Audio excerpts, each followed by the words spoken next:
ስሜሽ መልስ ይባላል። የመጣሁት ከሳሪስ አካባቢ ነው እና እዚህ ቸርች የመጣሁት ከዚህ በፊት በቲክቶክ ላይ ነው።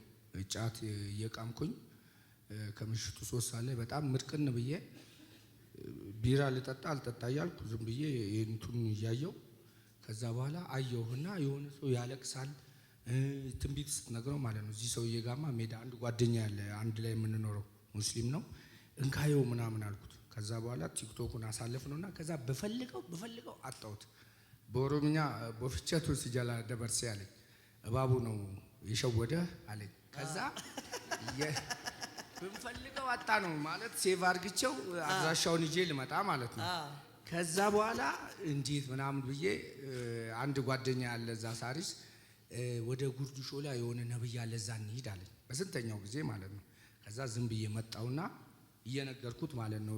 እንደዚህ እኮ አይቼው ጠፋብኝ ምናምን አልኩት ከ15 ቀን በኋላ። ከዛ ስመጣ እዛ ጋር እንትነና ፖስተርና ትንሽ አልመሳሰል ከዛ ላይ አለ እሱ ነው እሱ አይደለም እሱ ነው ይሄ ነው መሰለኝ አልኩና እዛ ኋላ ተቀመጥኩ። ከዛ በኋላ ተጸለየልኝ ምን አልኩ ሄድኩና እሁድ ቀን መጥቼ እዛ ጋር ቁጭ አልኩ። በአርብ ነበር መጀመሪያ ቀን የመጣ ነው። እሁድ ዕለት ስጦታ ሲባል እዚህ ጋር ስጦታ ሰጠውና ከዛ በፊት ከባለቤቴ ጋር ጴንጤ ኮንኩ በኋላ አታናገረኝም። ልጆቼንም ገለምሶ ነው ያሉት። አንተ ጴንጤ ሆነ ነው የምትቀመው ምናምን? አዎ ጴንጤ ሆኜ ነው የምቀመው። አልፈራም እኮ ሳሪስ ውስጥ ጠጣለሁ ምን እላለሁ። ግን በቃ ጴንጤ ነኝ። አንዴ እግዚአብሔር ካልቆረጠልኝ እንዴት ላድርገው?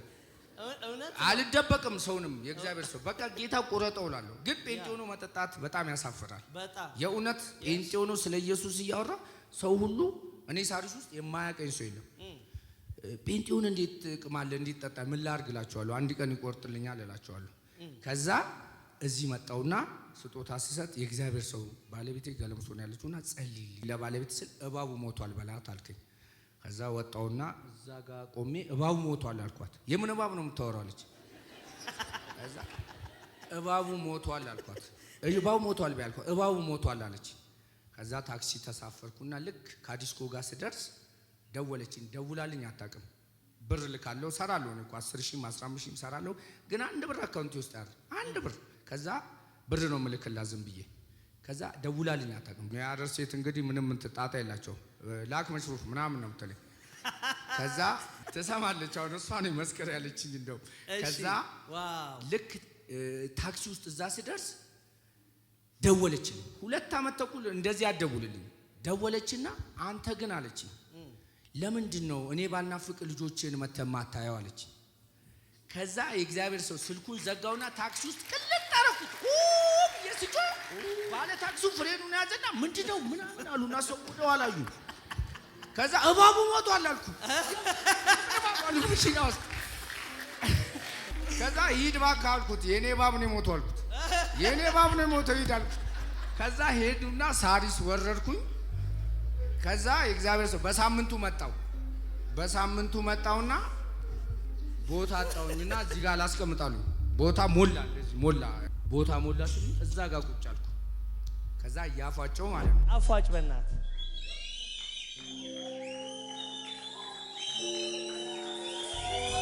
አፋጭ ና ውረድ አልከኝ። እሺ ከዛ እንዲህ አልከኝ በመጠጥ የተደገመብህ ድግምት አልከኝ። ልኩን እንድትሆናል እኔ ገንዘብ አገኛለሁ የት እንደሚሄድ አላውቅም።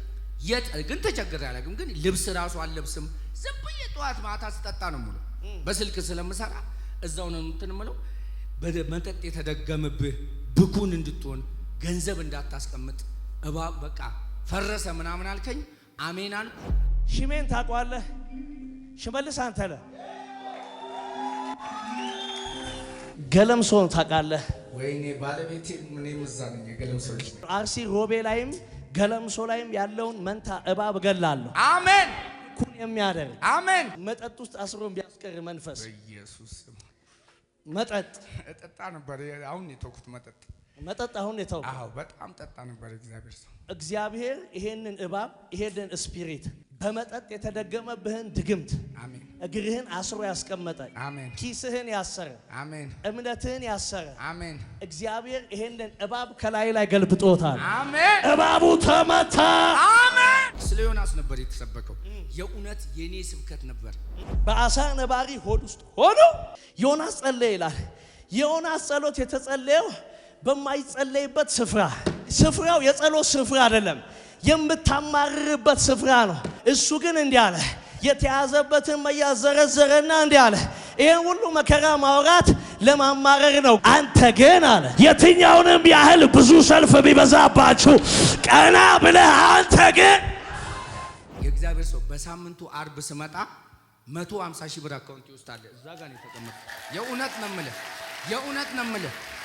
ከዛ በፊት አንድ ነገር ልናገር። እግዚአብሔር ሰው ከዛ በፊት አንድ ነገር ልናገር። ልክ አርብ ዕለት መጥቼ እዛ ላይ ቁጭ እንዳልኩ 30 ሺህ ብር የሆነ ሰው ጋር ነበረኝ። ስራ ሰርቼ ናና ውሰዳለኝ። አርብ ዕለት ማለት ነው። ከዛ በፊት ብሎኛ ያውቅም። አንድ ጓደኛዬን ገለምሶ ይዤው መጥቻለሁ። ሚድዋይፈር ነው። ከዛ ተስፋ ሊድና ብሩን ልቀበለው እንቴ ናና ብሩን ውሰድ እንደዚህ አለኝ የሆነ ሰው እያልኩት። ከዛ ናና አይ እንዴ እኔን ጥለህ ልትሄዳለህ? አቦ አልመጣም አልኩት። እባቡ ሞቷል፣ ብሩን አገኘዋለሁ አልኩት። በኋላ ግን አታገኝም አለኝ። ቶ ይቅርብኝ አልኩት። ከዛ የሆነ ነገር ዛሬማ ሊናገረኝ ነው እግዚአብሔር ካለ ወትሮን አላለኝም አልኩት። እውነትም ጌታ ከዛ ጋር አገኘኝ፣ ተናገረኝ። የዛለታ ማታ ጠርቶ ጥብስ ጋብዞኝ ማለት ነው። አርብ ዕለት 30 ሺውን እንካ ብሎ ባንዶም በአካውንት አላስገባለም እንካ ብሎ ጠብቆ ሰጠኝ። ያን ብር አካውንቴ ውስጥ አስቀመጥኩ። በሳምንቱ ስመጣ 150 ሺህ ብር አካውንቴ ውስጥ አለ። በሁለተኛው ሳምንት ስመጣ እግዚአብሔር 370 ሺህ ብር ምናምን አካውንቴ ውስጥ አለ። ከዛን ጊዜ ጀምሮ እኔ መኪኖች አሰማራለሁ። መኪኖች የጭነት ለእንትን ነኝ የምልከው። የአረር መኪኖች ሲመጡ ወደዛ ጭነት ምናምን ሰራለሁ። ከዛ በፊት ይሄዱና ይበላሽብኛል። ይሄ መኪኖች ልንወጣ ነው እንደዚህ ያስጨናንቁኛል። በቃ በነፍስ ግቢ ነፍስ ውጪ ነው የምሰራው። ከዛን ጊዜ ጀምሮ ከተነገረኝ በኋላ የት እንግባ ነው የሚሉኝ። የት እንግባ ነው የሚሉኝ የእግዚአብሔር ሰው። እኔ ከዛ በፊት እውነቴን ነው የምልህ። አሁን ይሄን ምስክርነት ይሰማሉ። የኔ ትንቢት ሲናገር ያልደወለልኝ ሰው የለም። ከዛ በፊት እኔ ልብስ እንኳን ስለብስ ማለት ብር አገኛለሁ ልብስ እንኳን ግዛ አይለኝም። አንዱ ሱሪ ሳምንት ነው የምለብሰው። አሁን ግን አንድ ልብስ ዛሬ ለበስኩትን ነገ አልለብስም። የእግዚአብሔር ሰው ምንድነው ይሉኛል። የእውነቴን ነው የምልህ። ምንድነው ሲሉኝ ሳሪስ ውስጥ እባቡ ሞቷል እላለሁ። ዘምባ አንድ ሰው ጮክ ብሎ እባቡ ሞተ ይበል።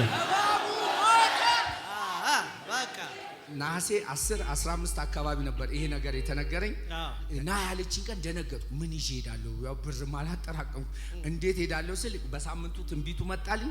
ከዛ በኋላ ብር እዛ ሄጄ ስመጣ ቤቴ ፈርሷል። በኮሪደር ብለው ቤቱን እንዳለ አፍርሰውታል። ምንም የለንም በቃ ከዛ በፊት።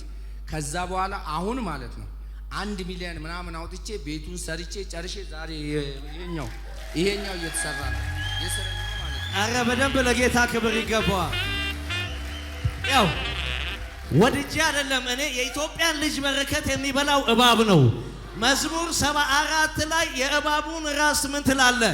ትሰብርና ለኢትዮጵያ ልጆች ምናቸውን ትሰጣለህ ይላል። እግዚአብሔር ምስክሬ፣ በሚቀጥለው ቀናቶች የእናንተ ምስክርነት ይሆናል። ገንዘብህን የያዘው እባብ ወደቀ። ገንዘብህን የያዘው እባብ ወደቀ። ከፍታህን የያዘው እባብ በኢየሱስ ደም ወደቀ። ሰላምህን የያዘው እባብ በኢየሱስ ደም ወደቀ። መንፈሳዊ ከፍታን የነደፈ እባብ ተመታ፣ ተመታ፣ ተመታ። ጮክ ብላችሁ እባቡ ወደቀ በሉ። እግዚአብሔር እንዲህ ይለኛል፣ በስራቸው ጉዳይ እያነቡ ያለ በረከት ከእጃቸው የሚበተን ይሰበስባሉ፣ ግን የሚበትኑ ሰዎች እግዚአብሔር እባቡን ከደጃችሁ ላይ መቶታል። ከስራችሁ ላይ እባቡ ወደቀ። የበረከታችሁ ጠላት ወደቀ። እባቡ በኢየሱስ ደም ተመታ። እግዚአብሔር ምስክሬ፣ ስሙኝ በደንብ። ቀጣይ ቴስቲሞኒ ይዛችሁ የምትመጡት እናንተ ናችሁ። 55 ሰዎች እየሰበሰባችሁ የምትበትኑ የምትለፉ ግን የማይቀመጥላችሁ ይሄ መርገም ከላያችሁ ላይ ተሰብር፣ በኢየሱስ ደም ተሰበረ። ይሄ መተት ተሰበረ። ይሄ ድግምት ተሰበረ። ይሄ እባብ ተመታ።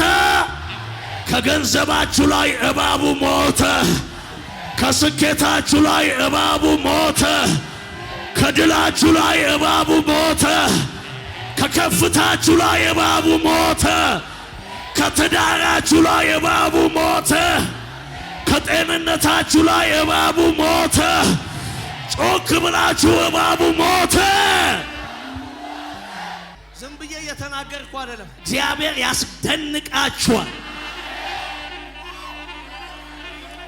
ታውቃለህ ብኤል ይላል መጽሐፍ ሲናገር የዋጠውን ምን ይላል? ጌታ ምስክሬ ነው። ለ20 ዓመት የተዋጠው ነገር ተተፍቷል። ለ10 ዓመት የተዋጠው ነገር ተተፍቷል። ለ5 ዓመት የተዋጠው ነገር ተተፋ። በኢየሱስ ደም ተተፋ። በኢየሱስ ደም ተተፋ። ጮክ ብላችሁ የመጨረሻ እባቡ ሞቷል በሉ። እግዚአብሔር ምስክሬ ይኸውላችሁ፣ እንዲህ ደከማችሁ ሊሆን ይችላል። መጸለይ አቅቷችሁ እንኳን ሊሆን ይችላል። ኢየሱስ ማለት እንኳን በአፋችሁ አቅቷችሁ ሊሆን ይችላል። ይሄንን ጥንካሬ ግን እግዚአብሔር እንደማይወስድባችሁ አውቃለሁ። ልጁን ስም የምትጠሩበት ጥንካሬና እባቡን የምትመቱበትን ጠዋት እየተነሳችሁ በኢየሱስ ስም እባቡ ከስራዬ ላይ ሞቷል፣ ከስኬቴ ላይ ሞቷል። ለምን መሰላችሁ? አሁን ይሄ ግንቦት ሰኔ ወር ዘመቻ ጀምረናል። ስለዚህ ጠዋት ስነቃ አሁን ትዝ የሚለኝ ቁርስ አይደለም፣ ትዝ የሚለኝ ቀጠሮዬ ስራ አይደለም። ጠዋት ካልጋዬ ስነሳ በጌታ በኢየሱስ ደም ልጆቼን ያዘው እባብ ሞተ። ትዳሬን ያዘው እባብ ሞተ። እግሬን ያዘ እባብ ሞተ። አልፌ እንዳልሄድ ኬላን ያስቀመጠው እባብ ሞተ። እንዳይሳካልኝ ያደረገው እባብ ሞተ። እንዳይሰምርልኝ ያደረገው እባብ ሞተ። እንዳልሻገር ያደረገው እባብ ሞተ። በረከቴን የቀማው እባብ ሞተ። ሰላሜን የቀማው እባብ ሞተ። ጤንነቴን የቀማው እባብ ሞተ። እህሌን ውሃዬን የወሰደ እባብ ሞተ። ጮክ ብላችሁ እባቡ ሞተ በሉ። ከዚህ ቀን ጀምሮ የሚደወልላችሁ ስልክ አለ፣ የምትጠሩለት የከፍታ ዜና አለ። ለምን ሲባል እባቡ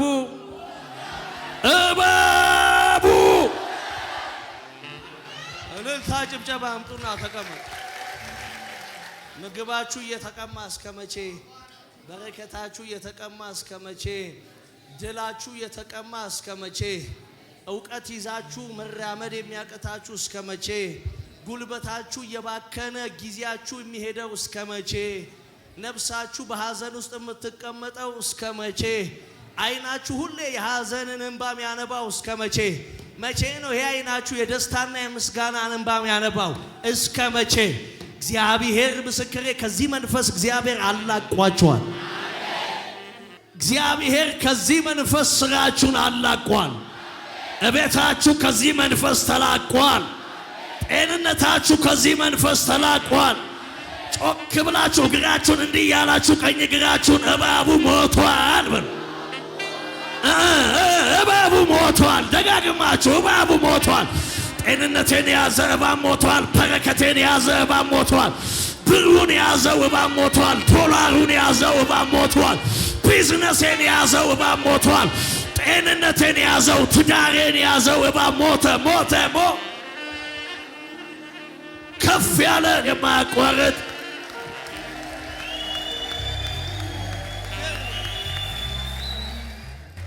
ሽቤ ቀጥል። እኔ አንድ የገባኝ ነገር አለ የእግዚአብሔር ሰው። ከዛ በፊት እኔ እሰራለሁ፣ ለካ ብቻዬን ነው ማጠፋው። ያው ብቻዬን ነው ምሰራም የሚመስለኝ። ከዛን ጊዜ በኋላ ለካ ከእግዚአብሔር ጋር ነው ምሰራው። የእግዚአብሔርንም እያመጣው እየቆጠርኩ፣ የእውነቴን ነው የምልህ፣ እየቆጠርኩ የምሰራውን እያስቀመጥኩ ለእግዚአብሔር ሰጥቼ ፈትነዋለሁ። እግዚአብሔርን ለእግዚአብሔር ቤት አምጥቼ ለሁለት ነው የምንሰራው። ያንተንን ከእግዚአብሔር እያልኩ ሰጣለሁ። ከዛን ሰዓት ሰው ያልገባው ይሄ ነው። አንዳንድ ሰዎች ያልገባቸው፣ የእውነቴን ነው፣ ብቻን ከሰራ ብቻን ነው የምትበትነው። ከእግዚአብሔር ጋር ከሰራ ግን እግዚአብሔር ይከላከልልሃል። የእግዚአብሔርን ደግሞ አምጥቶ መስጠት ግዴታ ነው። እኔ አይቻለሁ፣ እኔ ተጠቅሜበታለሁ። እና እኔ የእውነቴን ነው እዚህ ጋር የሚጸለይልኝ ጸሎት እንደው እነሱንም ጊዜ እንዳይወስድብኝ እዚህ ጋር የሚጸለይልኝ ጸሎት እዛ ጋር ወጥቼ ነው የማጭደው ማለት ነው። እዚህ ጋር ዘርቼ ሲሄድ እዛ ጋር ወጥቼ ነው የማይደው። አሁን እንኳን የእግዚአብሔር ሰው እዚህ መጥቼ ጃኬቴና እዚህ ጋር እንትን ብዬ ቦታ ይዤ ከሄድኩ በኋላ 21,000 ብር ነው ሰርቼ የመጣሁት። እዚህ ባንክ ገብቼ አስገብቼ የእውነቴን ነው የምለው እግዚአብሔር ፊት ማለት ነው። በፊት ይሄን ለመስራት ይከብደኛል፣ ግን ሰራዋለሁ። አላገኙም 2 ሰዓት ላይ የለም 3,000 የማይኖር 4,000 የማይኖር ግን አሁን ከአካውንቴ ውስጥ የማይወጣ ከዛን ጊዜ ጀምሮ መጠጥ ጠጥቼ አላውቅም። መጠጥ በደረሰበት ከደሜ ውስጥ ነው የወጣው። የእግዚአብሔር ሰው መጠጥ ራሱ ተዋለው ማለት አይችልም። እኔ በሚጠጣ ሰው አልፈርድም። የእውነቴን ነው የምልህ። ለካ እግዚአብሔር ከደም ውስጥ ያወጣል። አሁን ከደሜ ውስጥ ነው የወጣው። ጫትም አልቅምም። ምንድነው ሽሜ ይሉኛል ሳሪስ ውስጥ እባቡ ሞቷል። ኢየሱስ ጌታ ነው እላቸዋለሁ። የእውነቴን ነው የምልህ እና እግዚአብሔርን አመስግኑልኝ። ይሄ ሁሉ ሆኖልኛል። በደንብ ጌታን አክብሩት። ደግሞ ይሄ መጀመሪያ ምስክርነቴ ነው የሚሆነው። የእግዚአብሔር ሰው በህይወት እስካለሁ አብሬህ ልቆም፣ አብሬህ ላገለግል ቃል ገባለሁ። የእውነቴን ነው የምልህ። ብዙ ነገር አይቻለሁ፣ ከመከራ ወጥቻለሁ። አዲስ አበባ ስመጣ ነው አዲስ አበባን ለመልመድ ማለት ነው። በጣም የታክሲ አጥቼ 10 ብር አጥቼ በእግሬ ሄጃለሁ። የእውነቴን ነው የምልህ። ብዙ ነገር ያለኝ ሰው ነበርኩ። እዚህ ጋር ብዙ ነገር ነገረኛል። እኔ እንደውም እዛ ጋር ከተነገረኝ እዚህ ጋር የሚነገረኝ እውነት ነው እያስደነገጠኝ የመጣው። ባለፈውም ቤቴን ልሰራ ሲሄድ የትንሳኤ ወረቀት የረሳሁት ነገር ነው። የትንሳኤ ማህተብ ሲባል አንድ ለማለት ስትል እኔ በሳምንቱ ለኔ ብዬ እኮ ዘልየው ብዬ ወሰድኩ። ልክ ሄጄ ቤቴ ላይ ዘይትም ይዤ መጥቼ ተጸልዮልኝ ነበር። ለሚስቴ እግዚአብሔር እንደሚሰራ አልኳት። እኔ እንደሚሰራ አምናለሁ፣ እሷ አታምነው። እሷንም ለማሳመን እዛ ሰፈር ያሉትን ልጆች እንግዲህ አልኳት። በፊት ብሎኬት 40 ብር የነበረው 70 ብር ሆነ። መኪና 50,000 ብር የሚጫነው እዛ 120,000 ብር ሆነብኝ። ይሄን ቤትማ ሰራዋለሁ። ብረት እንደዛው ጨመረ። ከዛ በኋላ እኔ እንግዲህ አሁን እኔ ላይ እንደማይጨምሩ ታያለሽ አልኩ። አመንኩ። ለሊት ጸለይኩና ከዛ እኔ አልኳት ዘይቱን እንደዚህ ትስማሷምቲ ዘይቱን ምናምን ረጫው። አዎ እባቡ መስክር ስላለች ነው። ይሄን ካልመሰከርክ ምን ትመሰክራለህ አለች። መስክር ብላችሁ ጌታ ምስክር ነው አይለኛ። እንደዚህ እኮ ነን፣ ግን መስክር ይሄንን አለች። ከኛ ቤት እኔ ብቻ ነኝ ጴንጤ። እዚህም ያሉት እንዴት ምናምን ሲሉኝ እሷ መስክር ብላኛለች። እኔም ደግሞ መሰክራለሁ አልኳቸው። ከዛ ደፋውና ደወልኩ።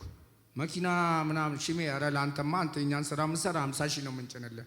ብሎኬቱን በ40 ምናምን ብረትም 1 ብር ሳይጨምሩብኝ አንድ እሷ የገረማት ይሄ ነገር ነው። በዚህ በኑሮ ውድን በጣም በነዳጅ መጥፋት ምክንያት ማለት ነው ሁሉ ነገር በ2 እጥፍ ምናምን የጨመረው እና ቤቴን እንደዛ ሰርቼ ዘይቱንና ያቺ የትንሳኤን ወረቀቷን እዛ ቁጭ አረኳትና ድንጋይ ያረኩበትና አንዳንድ ነገር አድርጌ አንስቼ እንደገና ኪሼ ከተትኳት።